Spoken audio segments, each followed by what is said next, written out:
A paz do Senhor para todos. Nesta oportunidade, vamos fazer um comentário sobre a lição de número 2, a mordomia do corpo. Nosso texto áudio que encontra-se em Romanos capítulo 12, versículo 1, e nossa verdade prática que diz o seguinte: o corpo do cristão é o templo do Espírito Santo e, portanto, deve ser preservado para a glória de Deus.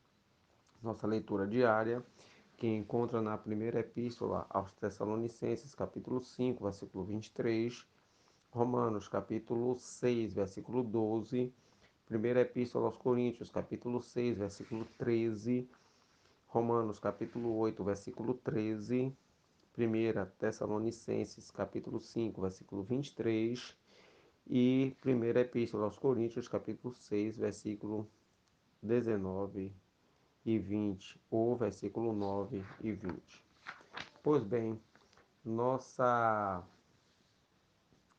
nossa leitura bíblica em classe, que encontra-se na primeira epístola aos Coríntios, capítulo 6, versículo 13 ao 20, né, que diz assim: os manjares são para o ventre e o ventre para os manjares. Deus, porém, aniquilará tanto um como os outros.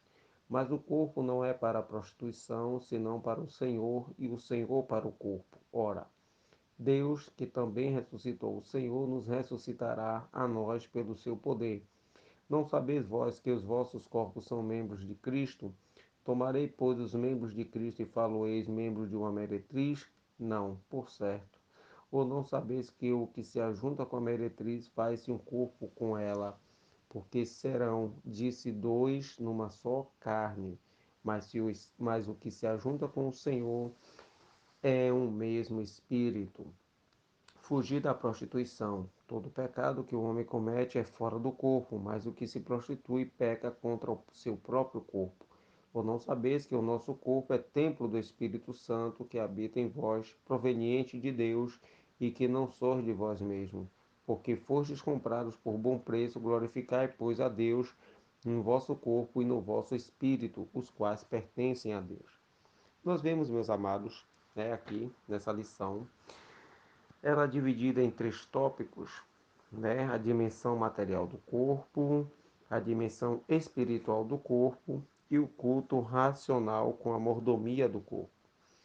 Nós vemos que essa lição ela vai destacar alguns pontos aqui sobre a criação do homem, né? O homem foi formado do pó da terra e, formado do pó da terra, Deus então soprou-lhe o fôlego de vida e o homem tornou-se um ser vivente.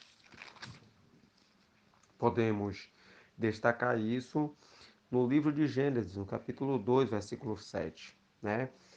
E alguns, e falarei mais especificamente sobre alma e espírito nas próximas lições, alguns então, uma corrente teológica que ensina que há a dicotomia, que alma e espírito seja a mesma coisa. E outra corrente ensina que o homem é tricotômico, ou seja, a tricotomia, corpo, alma e espírito. E essa linha é que a que a Bíblia expõe. Por exemplo, o homem foi formado do pó da terra, né? Então fez um corpo. Deus sopra-lhe então o fôlego de vida, que é o espírito, segunda parte. E então o ajuntamento, a fusão desse fôlego de vida com o corpo que foi formado do pó da terra gera a alma, né? Um ser vivente, né? A palavra hebraica nefesh. Então o homem tornou-se um ser vivente. Observando o livro de Jó, nós vemos que no capítulo 12, no versículo 10, está escrito assim: que a alma de tudo quanto vive e o espírito de toda a carne humana. Repare que aqui o livro de Jó vai destacar alma e também espírito. Na epístola aos Tessalonicenses, no capítulo 5, versículo 23, vai destacar sobre corpo, alma e espírito. Na Epístola aos Hebreus, no capítulo 3, a partir do versículo 12, né, vai destacar que a palavra de Deus ela vai até a divisão da alma, uma parte, e do espírito, outra parte, e das juntas e medulas, que é aqui falando do corpo. Então, o homem é formado de três partes: corpo, alma e espírito, que, repito, falarei mais especificamente sobre isso nas próximas lições. Mas, pois bem, vamos nos ater aqui a um fato importante que na no livro aqui de Romanos, no capítulo 12, né, que é o nosso texto áureo, o apóstolo Paulo vai questionar, ele vai rogar que assim, dessa maneira, rogo-vos, pois, irmãos, pela compaixão de Deus, que apresenteis o vosso corpo em sacrifício vivo, santo e agradável a Deus, que é o vosso culto racional. Já que é a mordomia do corpo, e nós devemos nos ater de que o corpo é o templo do Espírito Santo de Deus, né? A Bíblia vai utilizar alguns vocábulos, né, em relação ao corpo, como tabernáculo, como templo, como vaso de barro, né? Então, nós devemos nos ater de que o corpo, né, que Deus criou, é o templo do Espírito Santo, é um corpo que deve ser plenamente conservado, né, com uma pureza, porque representa o local onde Deus habita, dentro do homem, no coração do homem, para se ter uma comunhão com o homem. Logo, se o nosso corpo é templo do Espírito Santo em que Deus habita, né, no qual tem essa comunhão com o homem, né, eu não posso sujar o meu corpo com atos que venham a prejudicá-lo, né, que venham a desonrá-lo. Por isso que há uma situação muito desagradável e que não é da nossa geração, vem já desde tempos antigos, né? Por exemplo, na Epístola aos Romanos, no capítulo 1, a partir do versículo 22 em diante, né? Que está escrito o seguinte: dizendo-se sábios, tornaram-se loucos, mudaram a glória do Deus incorruptível em semelhança da imagem de homem corruptível, de aves e de quadrúpedes e de répteis.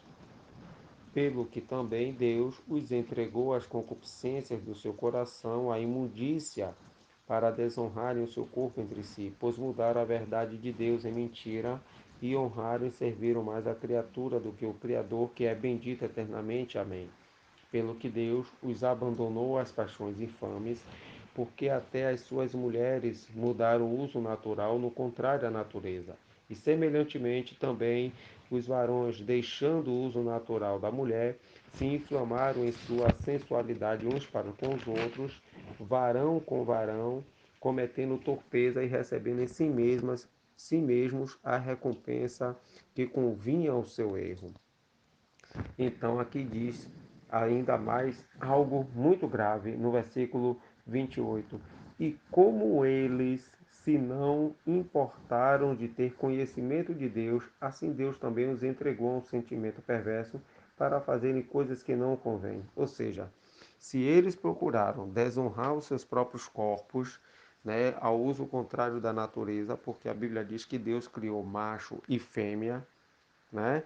Como Deus criou macho e fêmea para que houvesse uma reprodução do ser humano e somente há essa reprodução quando há a junção de homem e mulher para gerar filhos e assim sucessivamente para que houvesse o povoamento das pessoas, a multiplicação das pessoas e assim a terra viesse a ser povoada. Houve certa época em que as civilizações deixaram de relacionar-se da maneira correta, ou seja, homem e mulher. Então começaram a praticar atos entre homens com homens e mulheres com mulheres. Isso podemos comprovar lá no livro de Levítico, no capítulo 20. Veja comigo aí em Levítico, capítulo 20, né? A partir do versículo 13, que diz assim: quando também um homem se deitar com outro homem, como com mulher, ambos fizeram abominação, certamente morrerão. O seu sangue é sobre eles. Observe também que vai haver também mais uma aberração em que aqueles povos antigos praticavam no versículo 15 do mesmo livro de Levítico, capítulo 20, que diz assim: quando também um homem se deitar com um animal, certamente morrerá. Assim também no versículo 16, que diz que também a mulher que se deitar com um animal. Então, nós vemos isto, né, acontecendo nos dias atuais. Até também a Bíblia vai descrever sobre a relação incestuosa e outras abominações, outras perversões sexuais que ocorrem nos dias atuais e que as pessoas acham que é algo comum, que é algo natural, mas nada mais é do que uma violência contra o próprio corpo, visto que aqui na nossa lição, né, no segundo tópico, quando se fala a respeito do corpo do pecado, o texto em Romanos, capítulo 6, verso 6, vai dizer o seguinte, né, que o pecado, né, a expressão corpo do pecado, vai se referir então ao velho homem que antes de ser restaurado pelo Senhor andava cometendo pecado sobre pecado, né, entristecendo ao próprio Deus e acumulando então um juízo, né, sobre a própria pessoa. Pois bem, o texto em Romanos 6, verso 6, para nós compreendermos, diz assim: sabendo isto que o nosso velho homem foi com ele crucificado para que o corpo do pecado seja desfeito, a fim de que não sirvamos mais ao pecado. Ou seja, veja que o apóstolo Paulo ele vai empregar aqui duas expressões bíblicas, que é o velho homem, né, que se refere ao eu irregenerado, ou seja, a pessoa que era antigamente levada, dominada pelo pecado, né? A vida que antes ele vivia no pecado. E esse velho eu, então, foi crucificado, ou seja, foi morto, né, com Cristo na cruz. Quando a pessoa recebe a Jesus como Senhor e Salvador de sua vida, então esse velho homem é morto, foi morto na cruz do Calvário, né? Então a pessoa torna-se uma nova criatura. E a expressão corpo do pecado, né? Que se refere ao corpo humano controlado pelos desejos pecaminosos, a sua escravidão ao pecado, né? Então já foi abolida na sua conversão. Então, a pessoa salva, a pessoa crente em Jesus, né, não deve permitir então que a sua antiga natureza, a sua maneira de viver antiga, velha, ultrapassada, venha dominar a sua vida e sobre o seu corpo.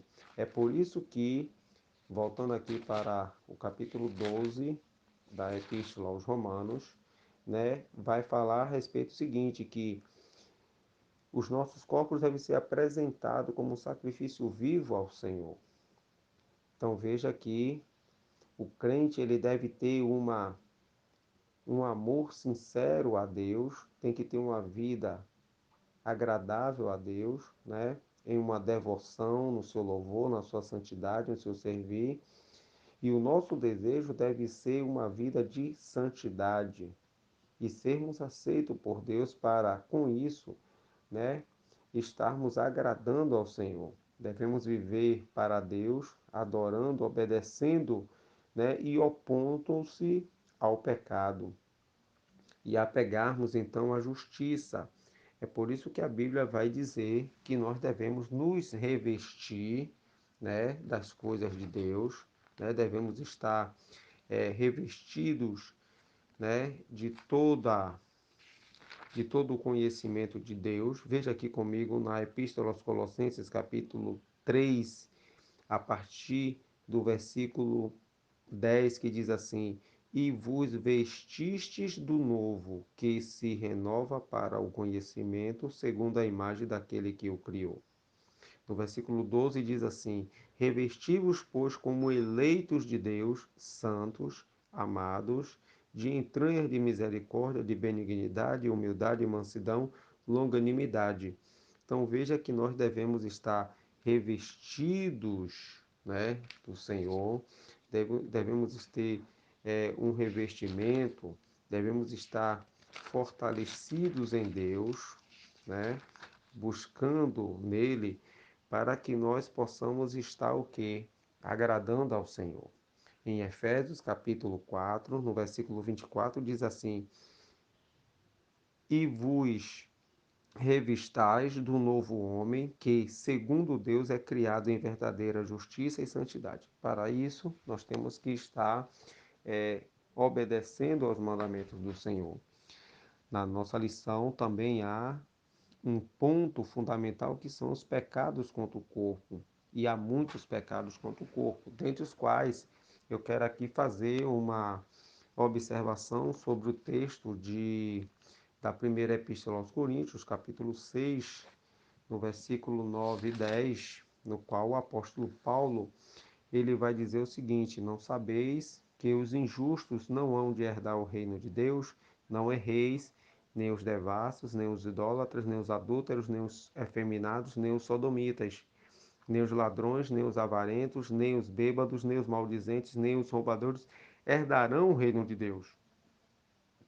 Veja que o apóstolo Paulo ele vai tratar o seguinte: ele referindo-se à igreja aos Coríntios, na qual ele estava dirigindo essa epístola, ele vai retratar alguns pontos em que alguns de Coríntios estavam enganando-se a ponto de crer que se perdessem a comunhão com Cristo, né, negassem-no e vivessem na imoralidade, na injustiça, a sua salvação e a sua herança no reino de Deus continuavam ainda seguras, né?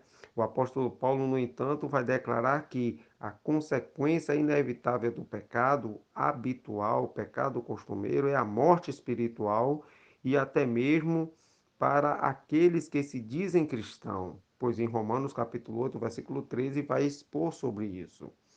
E ninguém poderá viver na imoralidade e ao mesmo tempo herdar o reino de Deus, né? Isso podemos confirmar na Epístola aos Romanos, capítulo 6, versículo 16.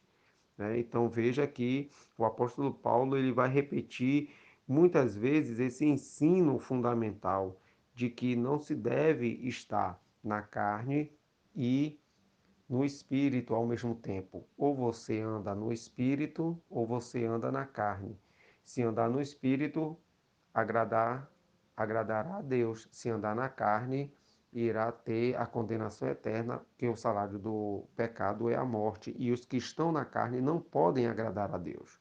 Como está descrito em Romanos capítulo 8, versículo 9. Versículo 8 e versículo 9 do capítulo 8 de Romanos.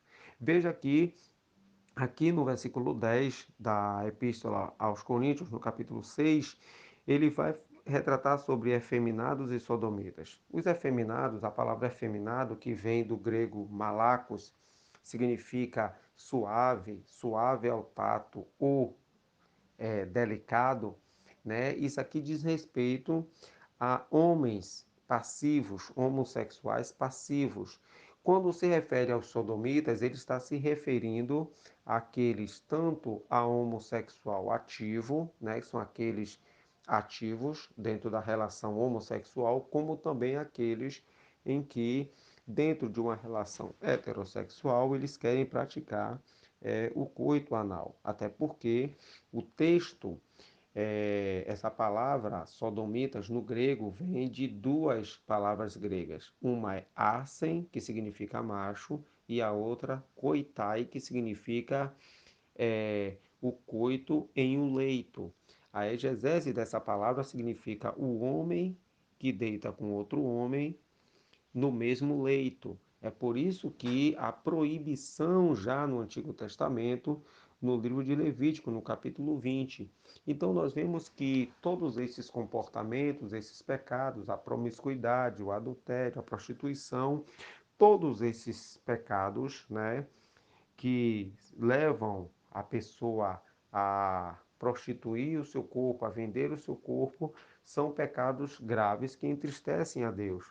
E eu quero aqui finalizar essa observação com um texto que encontra-se lá na epístola que escreveu São Tiago, no capítulo 4, no versículo 4, é um texto bastante conhecido, que diz assim: Adúlteros e adúlteras, não sabeis vós que a amizade do mundo é inimizade contra Deus? Portanto, qualquer que quiser ser amigo do mundo constitui-se inimigos de Deus.